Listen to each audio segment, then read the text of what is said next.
देखिए, मदरसे हमेशा फ़िरक़ा परस्त लोगों की आंखों में खटकते रहते हैं।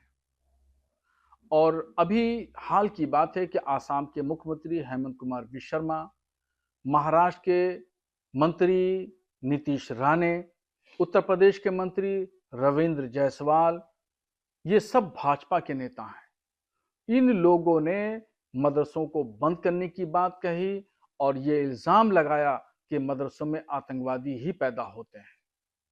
ये सब लोग इतिहास से अज्ञानी हैं। इनको नहीं मालूम मदरसों का इतिहास।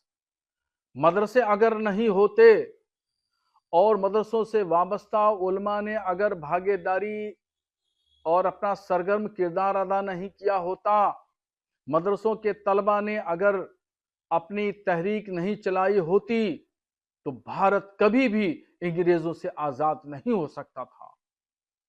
मदरसों का इतिहास है और जंग आजादी में मदरसों ने कलीदी किरदार अदा किया और इन मदरसों के उलमा अंग्रेजों की पादाश में ऐसे आए कि कम से कम 55,000 उलमा को शहीद कर दिया गया और उनको फांसियां दे दी गई, काला पानी भेज दिया गया, पेड़ों पे नंगी लाश की तरह उलमा को लटका दिया गया।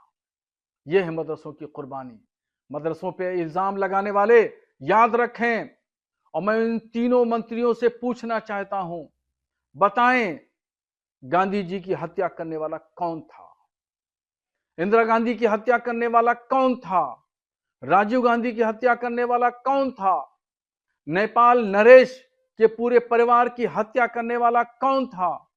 श्रीलंका के राष्ट्रपति की हत्या करने वाला कौन था? इनमें तो कहीं भी एक मुसलमान नहीं है। यह सरासर लोगों को गुमराह करना, भटकाना और समानता स्थिति को और भाईचारे को, कौमी यकजहती को खत्म करना चाहते हैं। ये लोग देश के दुश्मन हैं। इन लोगों को पद से हटा देना चाहिए। जिस तरह से नमाज और मदरसों को लेकर फिर से विवाद बनना शुरू, माहौल बनाया जा रहा है, क्या कहेंगे? कुछ फिरका परस्त ताकतों को ये नमाज एक शगुफा मिल गया और कि सार्वजनिक जगह पे पढ़ रहे हैं, रोड पे पढ़ रहे हैं, बगैर अनुमति के पढ़ रहे हैं। नमाज को एक आलायकार बना करके मुसलमानों पर अत्याचार किया जा रहा है और खुदा की इबादत को जुर्म करार दे दिया गया, जबकि खुदा की इबादत करना कोई जुर्म नहीं है। कोई किसी भी मजहब का मानने वाला है, कहीं भी का रहने वाला है, किसी जगह वो इबादत कर सकता है, पूजा पाठ कर सकता है, संवैधानिक अधिकार है। मगर चंद शरारती तत्वों ने हंगामा खड़ा कर रखा है देश में।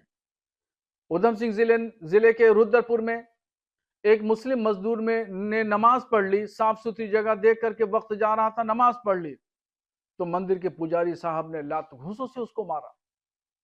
जिला बदायूं के रदाइन गांव में 3 बुजुर्ग टोपी वाले दाढ़ी वालों लोगों को एक शरपसंद ने लात और घूंसों से मारा। इस तरह की बहुत सारी घटनाएं हो रही हैं, वाकयात हो रहे हैं। मैं पूछना चाहता हूं संवैधानिक इदारों से, मैं पूछना चाहता हूं उन लोगों से जो इख्तिदार में बैठे हुए हैं, क्या उनको ये वाकयात नहीं दिखते? क्या ये भारत की आत्मा है? भारत की आत्मा के खिलाफ काम हो रहा है, जमहूरी निजाम के खिलाफ काम हो रहा है और ये इस तरीके से आतंकवाद फैलाया जा रहा है पूरे देश में। हिंदू मुस्लिम भाईचारे को खत्म किया जा रहा है। ये सब लोग समाज के दुश्मन हैं। ये नहीं चाहते अमन शांति, ये चाहते हैं हमेशा दंगा होता रहे, हिंदू मुसलमान लड़ते रहें, भिड़ते रहें और कारवां ताराज होता रहे। ये क्या तुरफा तमाशा है? इसी तरीके से क्या निजाम चलेगा? क्या मुल्क का निजाम, मुल्क का इख्तिदार इसी तरीके से चलेगा कि पूजा पाठ से रोका जाएगा, नमाज से रोका जाएगा, मस्जिदों से रोका जाएगा, मस्जिदों पे बुलडोजर चलाए जाएंगे, दाढ़ी टोपी वाले को देख करके उसको लातों घूंसे से मारा जाएगा? क्या यही इंसाफ है? क्या यही संविधान है? शर्म आना चाहिए।